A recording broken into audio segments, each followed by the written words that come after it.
Du combat des islamistes comme contre les occidentaux, contre les mécréants. Et le mot utilisé, c'est celui de djihad, la guerre sainte. Mais qu'en est-il du djihad exactement? Aujourd'hui, on parle beaucoup du djihad et les jeunes dans les banlieues, ils en parlent beaucoup.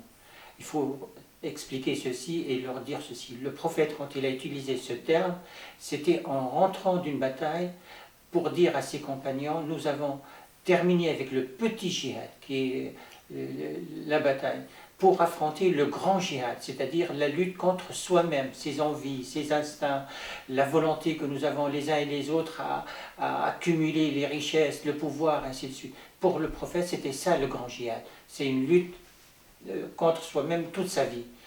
Et pour ce qui est de la guerre sainte, elle est interdite dans la religion musulmane. Et pour preuve, ce verset, considéré comme pilier important de la religion musulmane, qui dit ceci, la sourate La Vache, verset numéro 256.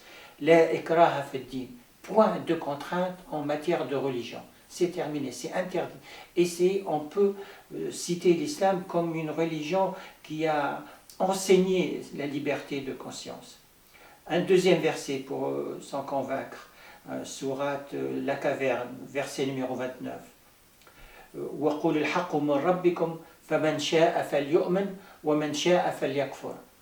Que celui qui le veut croit et que celui qui le veut soit incrédule.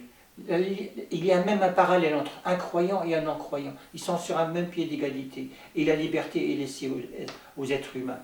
Et dans un verset où, assez ferme, il dit ceci au prophète, on s'adresse même au prophète, le Coran s'adresse au prophète et lui dit أَفَأَنْتَ تُكْرِهُ النَّاسَ حَتَّى يَكُونُوا مُؤْمِنِينَ, Sourate Jonas, verset 99. Est-ce à toi de contraindre les hommes à être croyants? Donc même le prophète n'a pas le droit de contraindre. Et c'est important de citer que le mot contrainte est interdit dans la religion musulmane.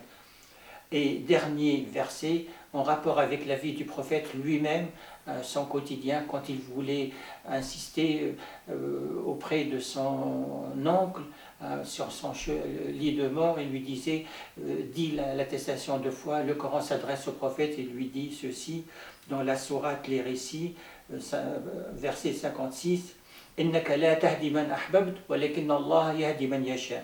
Tu ne guides pas toi ceux que tu aimes, à savoir ton oncle, c'est Dieu qui guide qui il veut.